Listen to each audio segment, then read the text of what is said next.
الله الرحمن الرحيم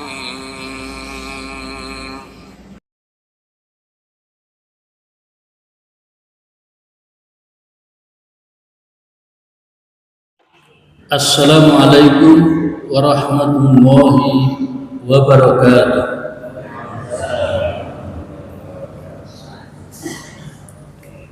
Alhamdulillahi rabbil alamin wa bihi nasta'inu ala umuri dunya waddin. Ashhadu an la ilaha illallah wahdahu la syarika lah wa ashhadu anna Muhammadan abduhu wa rasuluh. Fa usalli wa usallimu ala Muhammad wa ala alihi wa ashabihi ajma'in. Amma ba'd.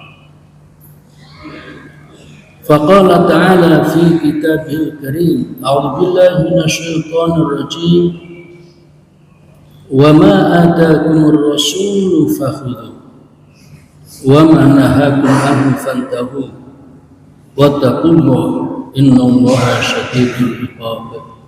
Shadaqallah. Para jamaah, pagi ini kita akan bahas tentang sesuatu yang biasa kita lakukan setiap hari, yaitu tentang zikir dan doa sesudah sholat. Tujuan kita mengkaji ini adalah untuk mengecek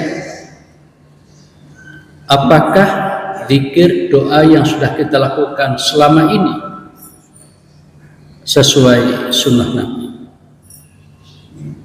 Yang kedua, diperdebatkan dengan ulama apakah perlu baca doa setelah selesai sholat. Kalau kita nonton di YouTube itu kan enggak ada itu doa setelah sholat. Kita akan kaji nanti.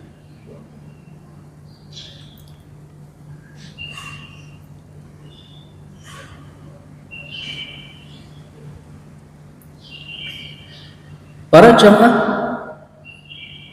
dalam suasana sholat berjamaah, maka setelah imam selesai mengucapkan salam, imamnya mengucapkan salam ke kanan, salam ke kiri sebagai tanda sholat selesai, maka imam masih dianjurkan menghadap kiblat. Ketika menghadap kiblat itu, imam membaca istighfar 3 kali. Lalu dilanjutkan membaca Allahumma antas salam wa minkas salam tabarakta ya dzal jalali wal ikram. Hadis sahih Muslim. Ini untuk tugas imam saja dulu. Bagi makmum, ya kalau makmum memang selalu menghadap ke kiblat. Kalau yang imam ini ada kesempatan menghadap kiblat, ada kesempatan berbalik. Dan berbalik ini ada 2 model, ada yang 90 derajat atau 100 derajat, ada yang 180 derajat. Inilah bacaannya. Jadi ketika sang imam baru saja mengucapkan salam kanan kiri, makmum juga sama membaca astagfirullah, astagfirullah, astagfirullah, Allahumma antas salam wa minkas salam tabarakta ya dzal jalali wal ikram. Ini sunnah Nabi. Ini redaksi langsung dari Nabi untuk yang Allahumma antas salam. Kalau istighfar, Nabi tidak menuntunkan redaksinya seperti apa. Dalam hadis Muslim itu ulama ditanya, wahai Syekh Auza'i, gimana cara membaca istighfar? Maka ulama itu mengatakan, bacalah astagfirullah, astagfirullah, astagfirullah. Karena ini ulama yang mengajarkan, maka mungkin bisa juga dimodifikasi. Maka ada yang baca Astaghfirullahaladzim, karena ada yang nambah begitu. Itu sudah ulama berikutnya, ulama yang asal, yang paling dekat dengan Nabi itu ngajar ini, Astagfirullah, Astagfirullah, Astagfirullah 3 kali. Nah, karena itu maka yang penting 3 kali istighfarnya, yang penting itu. Nah, di sebagian masyarakat kita ada nama lagi, Astaghfirullahaladzim alladzi la ilaha illa huwal hayyul qayyum wa atubu ilaih. Itu apalan saya waktu kecil gitu. Tapi sekarang semakin tua ini saya cari yang sederhana saja. Astaghfirullah, Astaghfirullah, Astaghfirullah. Ini yang dicantumkan dalam kitab hadis Sahih Muslim yang ini. Tanpa menyalahkan yang lain, ini saya mengutamakan karena dimuat dalam kitab hadis Sahih Muslim. Kemudian Allahumma antas salam ini juga begitu. Oleh sebagian masyarakat ditambah menjadi 2 kali lipat. Aslinya ini, Allahumma antas salam wa minkas salam tabarakta ya dzal jalali wal ikram. Ada yang Allahumma antas salam wa ilaika ya'udus salam fahayna rabbana bisalam tabarakta wa ta'alaita ya dzal jalali wal ikram. 2 kali lipat panjangnya. Saya hafal karena saya kecil sudah jadi gitu. Tapi begitu saya tahu hadisnya ini, maka saya ngambil yang ini tanpa menyalahkan yang panjang tadi itu. Biarkanlah Yusuf panjang. Yang suka seperti Nabi ini. Ya, jadi ini yang. Nah, para jamaah ini penting. Setiap kita selesai sholat, minimal baca ini. Setelah itu selesai, silakan mau pergi kemana. Ini minimalis. Ya, biasanya kalau pas suasana Idul Adha, kita akan disuruh takbiran sampai 10, 11, 12, 13, bahkan tanggal 9, 4 hingga 5 hari. Nah, seringkali sang imam ketika memimpin takbiran itu langsung tidak baca ini. Assalamualaikum warahmatullahi kanan, kemudian ke kiri, Allahu Akbar, Allahu Akbar. Sebaiknya ini dulu. Astagfirullah, Astagfirullah, Astagfirullah. Allahumma antas salam wa minkas salam tabarakta ya dzal jalali wal ikram. Allahu Akbar, Allahu Akbar. Silakan. Ini yang pokok, yang minimalis ini. Ya. Kemudian para jamaah disebutkan di sini, Rasulullah apabila selesai sholat setelah mengucap salam, beliau mengucapkan istighfar sebanyak 3 kali. Setelah itu membaca Allahumma antas salam dan seterusnya tadi itu. Ini hadis riwayat banyak ahli hadis kecuali Al-Bukhari, jadi Muslim termasuk dalam. Dalam riwayat Muslim ada tambahan, Walid berkata, saya bertanya kepada Imam Al-Auza'i, ini ulama sekelas Imam Syafi'i, bagaimana caranya baca istighfar itu? Di hadis kan nanti dikatakan setelah selesai salam Nabi baca istighfar 3 kali. Nggak disebutkan bagaimana baca Nabi, nggak disebutkan. Tapi disebutkan Nabi membaca istighfar 3 kali. Nah, ketika ditanya kepada ulama ini, wa Syekh Al-Auza'i, bagaimana cara baca istighfar? Maka Syekh Al-Auza'i mengatakan caranya dengan mengucapkan Astagfirullah, Astagfirullah, Astagfirullah, yang artinya saya mohon ampun kepada Allah. Ini kata Syekh Al-Auza'i. Setelah membaca istighfar dan Allahumma antas salam, maka imam hendaknya menghadap kepada jamaah. Ini untuk imamnya. Menghadap jamaah atau makmum dengan cara ini, menghadap ke seluruh jamaah dengan membelakangi kiblat atau 180 derajat, atau dengan cara kiblat di sebelah kiri, jamaah di sebelah kanan. Jadi menghadap ke utara. Ini pilihan. Ya. Boleh tergantung yang mana yang disuka atau bergantian. Nah, setelah itu maka membaca ini kalimat tauhid. Ini penting ya. Jadi kalau kita waktunya agak longgar, baca ini. La ilaha illallah wahdahu la syarikalah lahul mulku wa lahul hamdu wa huwa ala kulli syai'in qadir. Allahumma la mani'a lima a'taita wa la mu'tiya lima mana'ta wa la yanfa'u dzal jaddi minkal jadd.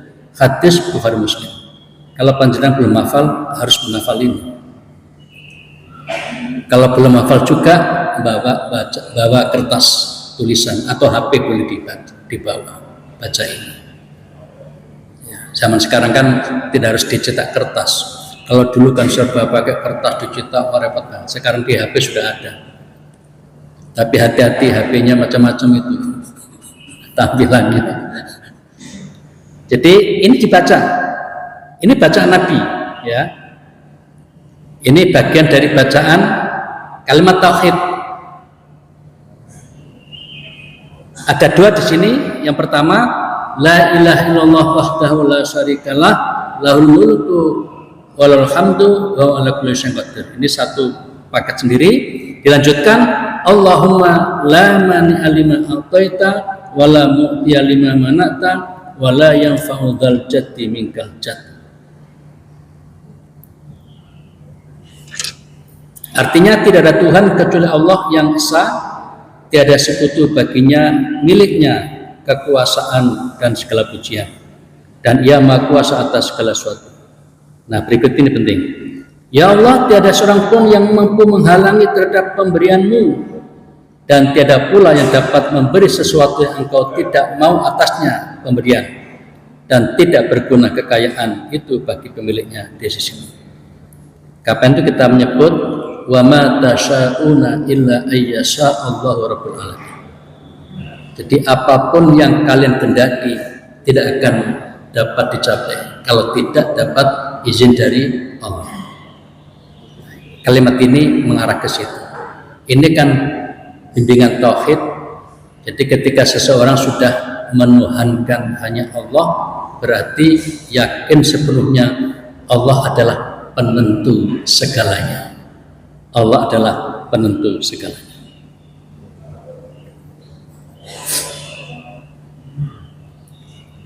Nah, hadis riwayat Al-Mughirah menerangkan bahwa Rasulullah setiap selesai melakukan sholat fardu 5 waktu biasa mengucapkan tadi itu. Jadi itu bagian dari bacaan zikir, bukan doa ya. Zikir yang selalu atau biasa dibaca Nabi setiap selesai sholat. Nah, penyusunannya itu bagian dari ijtihadi. Jadi kita tadi baca istighfar, astagfirullah, astagfirullah, astagfirullah, kemudian Allahumma antas salam wa minkas salam tabarakta ya dzal jalali wal ikram, baru baca ini la ilaha illallah wahdahu la syarikalah lahul mulku wa lahul hamdu wa huwa ala kulli syai'in qadir.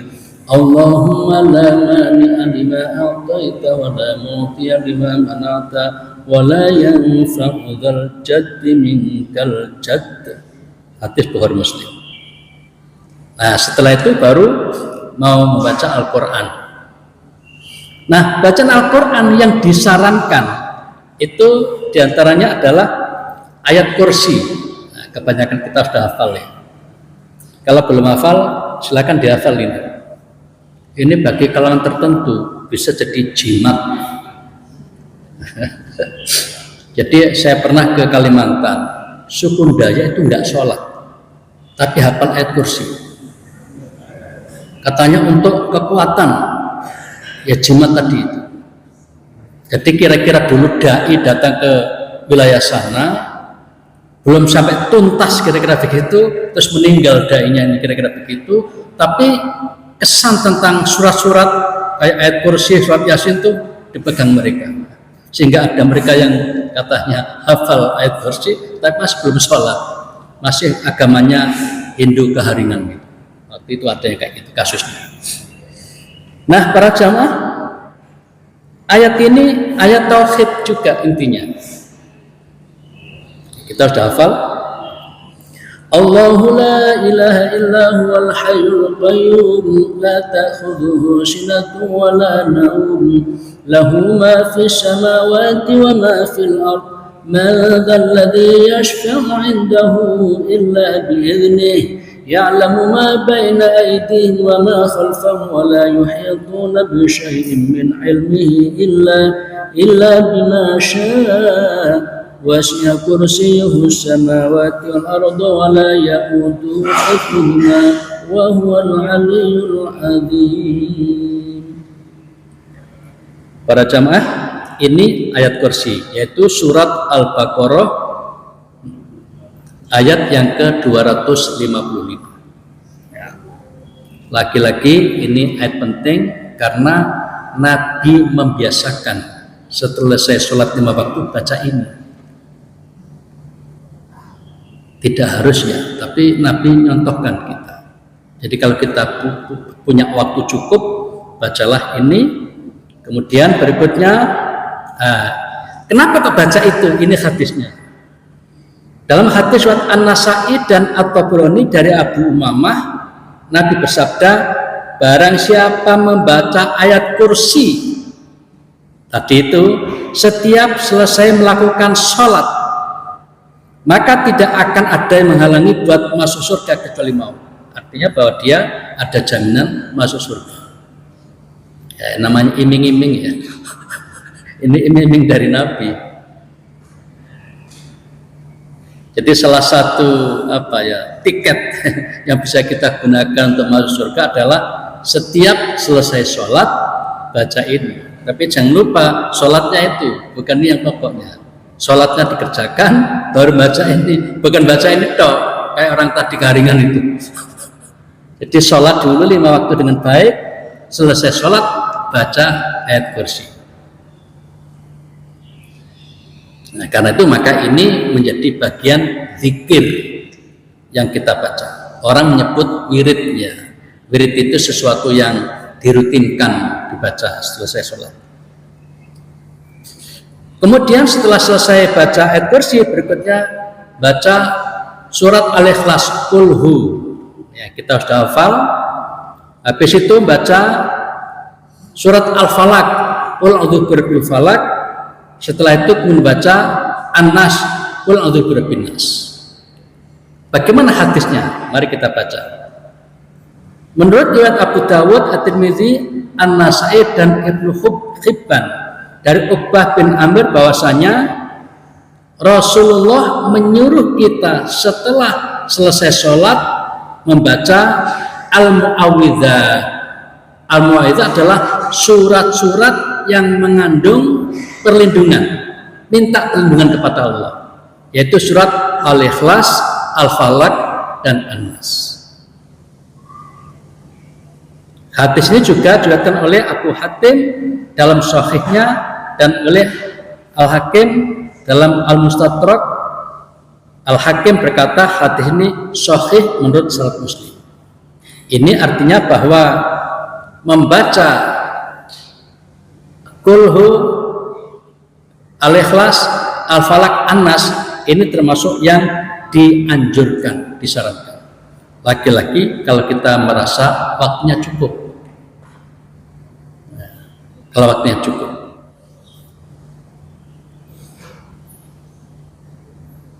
Nah, kemudian setelah itu kita boleh membaca doa ini. Allahumma a'inni ala dzikrika wa syukrika wa husni ibadati. Ya Allah, tolonglah aku agar senantiasa ingat kepadamu dan pandai bersyukur kepadamu serta semakin bagus dalam beribadah kepadamu.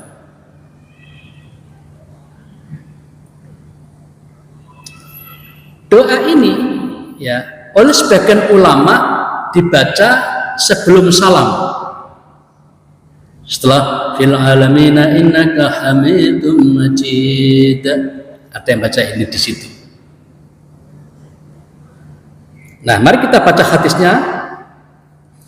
Dalam hadis riwayat Ahmad, Abu Dawud, An-Nasa'i, Ibnu Khuzaimah, Ibnu Hibban dan Al-Hakim dari Mu'ad bin Jabal, bahwasanya Rasulullah pada suatu hari memegang tangannya Mu'ad ini lalu bersabda, "Wahai Mu'ad, saya sungguh sayang kepadamu."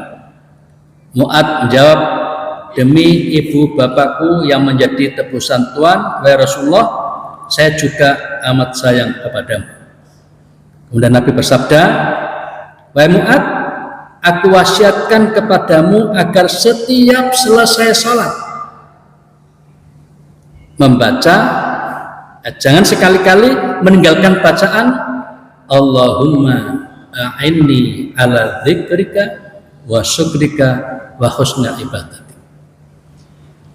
Ini bagian bacaan yang sangat penting, karena dalam doa ini kita minta kepada Allah agar kita dijadikan 3 kekuatan ini. Pertama, senantiasa ingat kepada Allah. Yang kedua, agar kita bisa bersyukur kepada Allah. Dan ketiga, agar kita bisa selalu memperbaiki ibadah kita, sehingga ibadah kita semakin bagus. Ini sangat penting. Dengan begitu maka kita berharap ibadah kita, apakah sholat kita atau yang lain, dari hari-hari ke depan terus menjadi semakin baik. Nah, itulah beberapa bacaan yang dibaca setelah selesai sholat. Kemudian setelah itu membaca ini, kita sudah sangat kenal. Subhanallah, Alhamdulillah, Allahu Akbar. Masing-masing dibaca 33 kali. Kita sudah. Nah, bagaimana hadisnya? Mari kita lihat hadisnya. Rasulullah SAW bersabda, "Maukah kalian saya ajarkan sesuatu untuk menyusul orang-orang yang mendahului kalian dan mendahului orang-orang di belakang, hingga tak seorang pun yang akan lebih mulia dari kalian, kecuali orang yang berbuat sebagaimana yang akan kalian berbuat." Maka sahabat mengatakan, "Mau ya Rasul." "Apa itu?" Nabi menjawab, "Hendaklah kalian baca tasbih Subhanallah, kemudian takbir Allahu Akbar, dan tahmid Alhamdulillah masing-masing sebanyak 33 kali. Nah, jadi di sini adalah hadis yang menjelaskan perintah untuk membaca 3 kalimat ini. Subhanallah, Allahu Akbar, Alhamdulillah. Di hadis lain Subhanallah, Alhamdulillah, Allahu Akbar. Di sini Subhanallah, Allahu Akbar, Alhamdulillah. Nah, itu nggak masalah, yang mana didulukan nggak masalah. Kalau kita udah biasa Subhanallah, Alhamdulillah, Allahu Akbar, silakan masing-masing 33 kali. Hadis riwayat Al-Bukhari dan Muslim.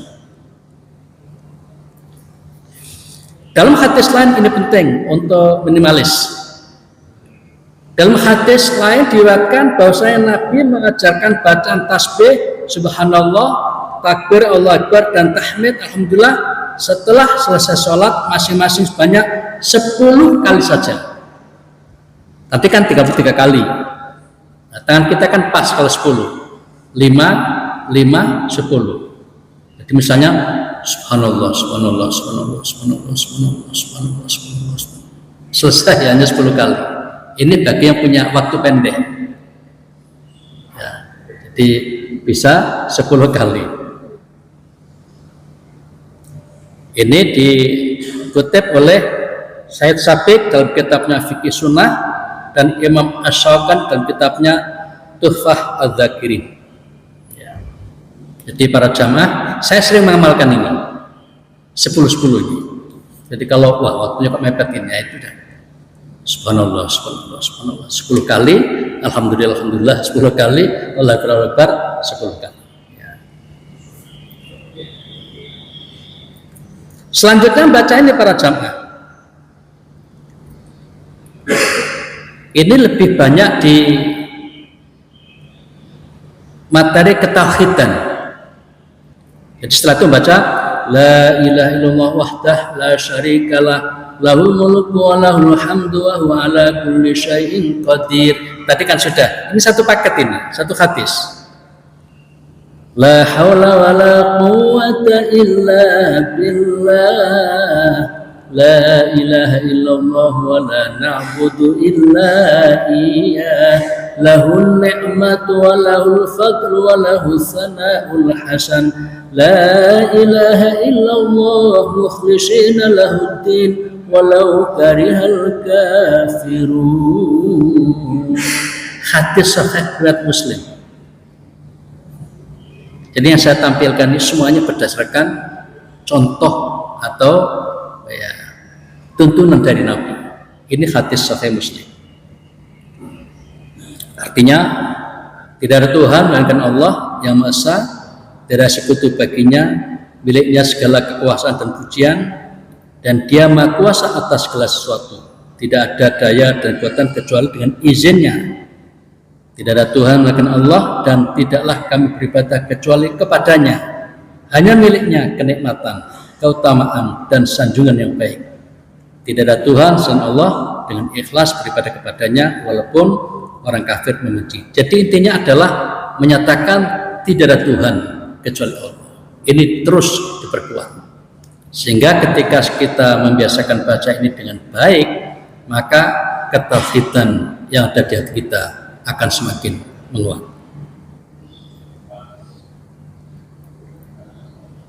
Nah, ini hadisnya.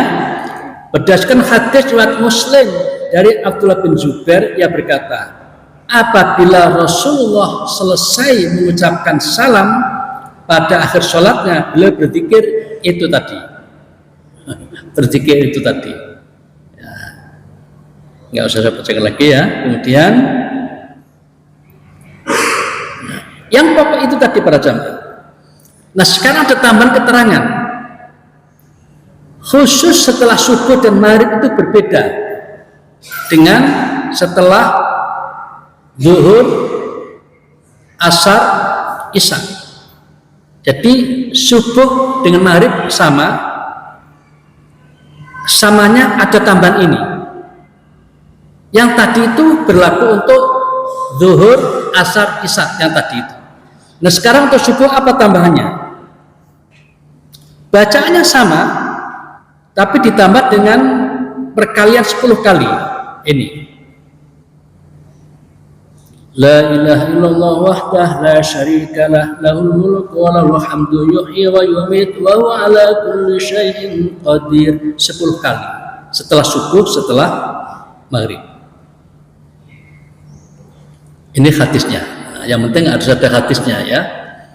Imam At-Tirmidzi meriwayatkan hadis dari Abdurrahman bin Ghanam bahwasanya Nabi bersabda, barang siapa sesudah selesai maghrib dan subuh membaca zikir itu tadi, la ilaha illallah la syarikalah lahul mulku wal hamdu yuhyi wa yumiitu wa huwa ala kulli syai'in qadir. Ada tambahan yuhyi wa yumiitnya sebanyak 10 kali, maka dicatatlah baginya setiap kalinya 10 pahala kebajikan. Kemudian dihapus 10 buah dosa dan dinaikkan derajatnya 10 tingkat. Nah, jadi banyak sekali para jamaah pahala yang diberikan kepada yang mau membaca ini. Khusus setelah subuh, setelah maghrib. Tapi kadang-kadang kita ini setelah subuh, apalagi ada pengajian, kan tidak bisa panjang-panjang. Ya diringkas saja yang tadi saja, disamakan dengan yang habis zuhur, asar, isya. Tapi kalau kita pas di luar ada pengajian begini dan waktunya panjang, silakan dibaca itu. Nah ada tambahan lagi, yaitu Allahumma ajirni minan nar. Jadi setelah subuh, setelah maghrib, selain tadi dibaca 10 kali, ada lagi Allahumma ajirni minan nar, juga dibaca 7 kali yang ini. 7 kali. Mari kita baca hadisnya. Dalam hadis Abu Dawud dari Muslim bin Haris yang diterimanya dari bapaknya bahwasanya Nabi mengatakan kepada papanya itu, jika kamu selesai sholat maghrib, ya, maka bacalah Allahumma ajirni minan nar sebanyak 7 kali. Maka jika kamu meninggal pada malam hari itu, Allah pasti akan melindungimu dari api neraka. Dan apabila kamu selesai sholat subuh juga, baca itu sebanyak 7 kali. Maka jika kamu meninggal hari itu juga, Allah akan melindungimu dari api neraka. Pendek bacanya, Allahumma ajirni minan nar. Allahumma ajirni minan nar. Nah, setelah itu para jamaah, apakah ada doa? Ini hadisnya. Tadi kan baru zikir namanya ya. Nah, apakah ada doa? Ini hadisnya. An Abi Umamah, dari Abu Umamah radhiyallahu anhu qala, dia berkata, qila, dikatakan li Rasulullah sallallahu alaihi wasallam, Nabi ditanya, aitu asma ya Rasul, doa yang paling mudah dikabulkan itu kapan? Kapan waktunya? Qala, Nabi menjawab, jaufal laili, di ujung malam. Ya, kalau kita sekarang ya kira-kira jam 2 sampai subuh. Itu adalah doa yang paling mustajab untuk sisi waktunya. Lalu kapan lagi? Wa duburos sholawati al-maktubat, dan setiap selesai melakukan sholat wajib. Ini hadisnya. Nah, memang di sini Nabi tidak memberikan contoh doanya seperti apa, nggak dicontohkan. Berarti kita bebas. Bebas itu malah gampang sebenarnya. Masing-masing kita kan punya kebutuhan yang berbeda. Sekene butuh nah pengen mantu, sekene butuh pengen anaknya nyambut gawe, ya tuh. Sing kono mau bikin proyek baru, macam-macam. Makanya di satu sisi ketika Nabi tidak memberi contoh langsung redaksinya, itu kita dapat kebebasan yang seluas-luasnya. Nah, yang jelas Nabi beritahu waktu doa yang mustajab adalah ketika kita selesai sholat tahajud itu, atau waktu sholat tahajud itu di sepertiga malam terakhir, dan setiap selesai sholat 5 waktu. Kemudian ulama, salah satu ulama kita tampilkan Ibnu Rajab namanya. Dia mengatakan wastuhibba, dan disunahkan aidon juga ashabuna oleh ulama-ulama kita. Ulama kita itu mazhab Hambali maksudnya. Washabus Syafi'i, dan juga ulama mazhab Syafi'i. Apa sunahnya? Doa, melakukan doa akibat sholawati, setelah selesai sholat. Ini ditulis oleh Ibnu Rajab dalam kitabnya Fathul Bari. Nah, para jamaah, itulah beberapa poin yang kita sampaikan pada kesempatan pagi ini. Nanti setelah ini jangan khawatir, nanti akan saya serahkan ke panjenengan semua. Mungkin kalau tadi baca kan hafal ya, mungkin nanti bisa dihafal. Saya akan share ke takmir nanti ke para jamaah. Baik, berikutnya ada pertanyaan, silahkan. Yang bawa mic dulu, pakai mic. Yang bawa mic. Silakan. Makasih Pak. Sebagai jemaah kita umat Islam, berdoa itu ada yang berdoa dan berzikir, itu ada yang suara yang dirasakan, ada juga yang dirasakan. Bagi yang ingin dirasakan, memang mereka merasa khusus juga dirasakan dipimpin oleh imamnya. Apalagi mikir yang banyak itu tentu sama berkata, maka dia dengan minasa tambihi dan bisa berus. Bagi yang tidak ingin dirasakan, tentu tidak ingin merasa terganggu dan berbisikkan diri dengan doa tidak dirasakan, dia lebih khusyuk, dia ingin berdoa sesuai dengan keinginannya. Nah, ini seringkali terjadi masa kita ini doanya kan tidak terasa. Akhirnya kan muncul satu dua orang karena biasa keraskan, ya dikeraskan itu kemudian juga tidak bisa main dengan terasa. Nah, bagaimana menurut Ustaz soal seperti ini yang memang seringkali terjadi di masyarakat? Baik. Pada awal-awal Nabi mengajarkan tentang zikir setelah sholat ini, Nabi sempat membaca agak keras. Nah, jadi dulu Nabi awal-awal Nabi membaca keras supaya didengar oleh jamaah para sahabatnya. Tapi kata Imam Syafi'i itu liyu'alliman nas, hanya untuk mengajari saja. Kata Imam Syafi'i. Setelah itu Nabi tidak mengeraskan lagi. Karena itu kata Imam Syafi'i, aku lebih suka kalau zikir setelah sholat itu tidak dibaca keras. Itu Imam Syafi'i dalam kitab Al-Um. Tak kutip di kitab tadi itu, tapi sudah nggak ada bukunya ya, jangan pesan. Di buku tadi yang tak tampilkan ini ya, saya tulis, saya kutipkan. Jadi pendapat Imam Syafi'i bahwa zikir dengan suara keras dulu pernah dilakukan Nabi di awal-awal Nabi mengajari para sahabat. Setelah itu Nabi tidak mengeraskan lagi.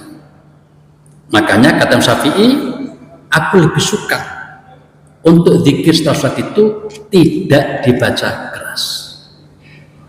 Jadi sebenarnya tentang ini dilarang sih tidak, membaca dan keras itu dilarang sih tidak. Tapi kalau kita banyak orang, kita harus punya pertimbangan. Kira-kira kalau kita baca keras itu, sedangkan yang lain tidak, mengganggu apa tidak? Kalau sekiranya mengganggu, ya jangan dibaca.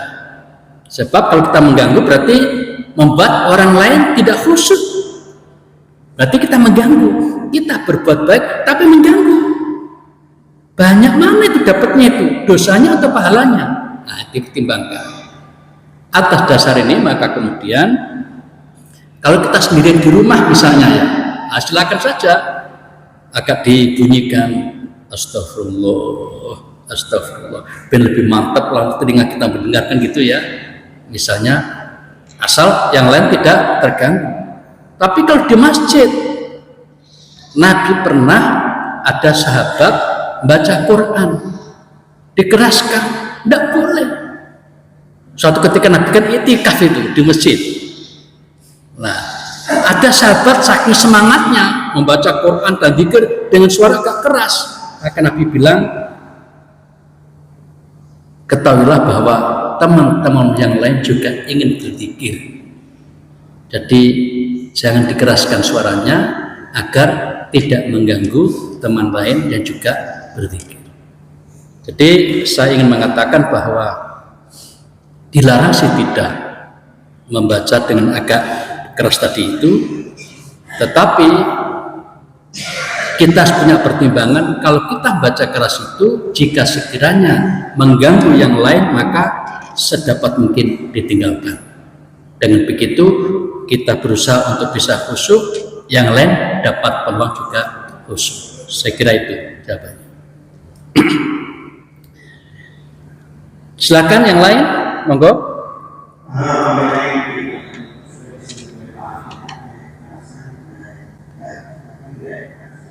Terus bagaimana dengan setiap selesai sholat memimpin doa apa Ya. termasuk gerakan itu, tapi yang menjadi menarik memimpin doa apakah ada contoh? Baik. Untuk kegiatan selesai sholat lima waktu, Nabi tidak pernah memimpin doa. Nabi tidak pernah memimpin doa. Tapi dalam kesempatan lain di luar sholat itu ada suatu ketika Nabi memimpin doa. Ketika khutbah Jumat, khatib juga berdoa kan. Jadi memimpin doa itu pada dasarnya dibolehkan ketika diperlukan. Tapi untuk suasana selesai sholat, Nabi tidak pernah menuntunkan. Nabi tidak pernah menuntunkan. Lalu bagaimana? Kalau semua sama sepakat jamaahnya ya silakan aja. Yai, tolong didoakan, kamu telah mengamini. Mungkin semuanya nggak ada yang hafal doa. Tapi kembalikan lagi, Nabi dulu bagaimana? Nabi dulu tidak pernah memimpin doa. Jangankan memimpin doa, doa saja sebagian ulama tadi kan diperdebatkan. Nabi lo nggak pernah doa gitu. Sebenarnya bukan nggak pernah berdoa, tidak pernah menuntunkan redaksi doa selesai sholat itu nggak ditemukan hadisnya. Tadi kan pikir-pikir semuanya itu. Jadi beberapa hal tadi. Jadi secara khusus doanya apa itu tidak ada, nggak ditemukan hadisnya. Tapi ada hadis mengatakan bahwa sebaik-baik doa yang gampang dikabulkan adalah di ujung malam dan juga setiap selesai sholat 5 waktu. Jadi kita bisa berdoa. Hanya redaksinya tidak ditentukan, kan begitu. Karena itu maka kalau kita ditanya mana lebih bagus kira-kira ya, kalau zamannya heterogen, menurut hemat saya yang bagus tidak dikeraskan dan tidak usah memimpin doa. Kalau zamannya heterogen, kalau ya zamannya satu warna dan setuju dikeraskan, itu pilihan. Itu pilihan. Tapi kalau tanya Nabi dulu bagaimana mencontohkan, Nabi tidak memimpin doa. Jadi kalau kita ingin dekat sesuai dengan yang Nabi lakukan, maka Nabi tidak memimpin doa setelah sholat itu. Zikir juga tapi tidak memimpin. Yang kita tahu di sekitar kita kan zikir juga dipimpin, gitu? Doa juga dipimpin.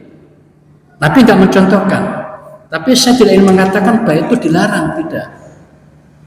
Karena Nabi pernah memimpin zikir pada awal-awalnya dengan memberi contoh suara agak keras. Pengertian memimpin itu tidak harus barengan begitu. Jadi Nabi memberi contoh supaya didengar oleh sahabat, supaya sahabat tahu bahwa yang dibaca ketika sesuatu adalah ini begitu. Jadi kesimpulannya, memimpin zikir dan doa tidak dituntunkan. Tapi Nabi mengatakan bacalah ini, dan bacalah itu. Nabi memerintahkan itu. Jadi yang kita baca adalah tadi kita contohkan di papan tadi itu. Yang kedua, apakah Nabi pernah memimpin doa untuk sholat 5 waktu setelahnya? Tidak ditemukan hadis Nabi pernah memimpin doa. Kalau ditanya kenapa tidak, itu angel jawabannya. Itu nanti kan tergantung interest masing-masing ya. Tapi kalau ingin tahu Nabi dulu bagaimana, jawabannya Nabi tidak pernah memimpin doa setelah selesai sholat. Karena itu maka jika di Al-Badani mengamalkan seperti itu, karena Jamaah Al-Badar terutama takmirnya menginginkan agar sesuai dengan tuntunan Nabi Sallallahu Alaihi Wasallam. Begitu jawabannya. Ada lagi? Monggo bergeser mic-nya. Waalaikumsalam warahmatullahi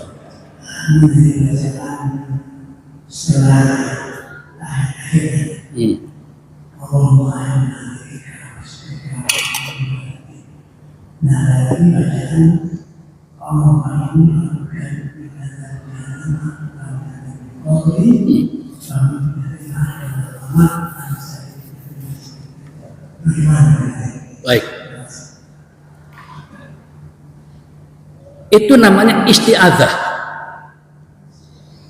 Justru sangat ditekankan setelah kita baca fil alamina innaka hamidum majid, itu kita ditekankan, kalau nggak dikatakan diwajibkan untuk membaca isti'adzah. Isti'adzahnya minta perlindungan. Bacanya adalah Allahumma inni a'udzubika min adzabi jahannam wa min adzabil qabri wa min fitnatil mahya wal mati wa min syarri fitnatil masiihid dajjal. Itu ya maksudnya ya. Itu sangat ditekankan. Saya hampir nggak pernah meninggalkan itu. Saya ngomong ini supaya meyakinkan. Jadi bukan hanya pelajaran itu diketahui, saya amalkan betul setiap selesai sholat. Kecuali waktunya mepet ya terserah saja. Kadang-kadang imam itu kan cepat bacanya ya, saya nggak kebagian, ya sudah masalah. Tapi ketika longgar, maka saya hampir memastikan diri saya untuk selalu baca itu. Allahumma inni a'udzubika min adzabi jahannam wa min adzabil qabri wa min fitnatil mahya mati wa min syarri fitnatil masiihid dajjal. Ini sebagian ulama mewajibkan Pak baca itu. Tapi tentu saja kebanyakan ulama yang lain hanya menyunahkan saja, menganjurkan saja. Artinya kalau kita panjenengan semua bisa menghafal itu, bacalah itu dan bacalah setelah selesai membaca innaka hamidum majid. Setelah itu boleh baca yang lain.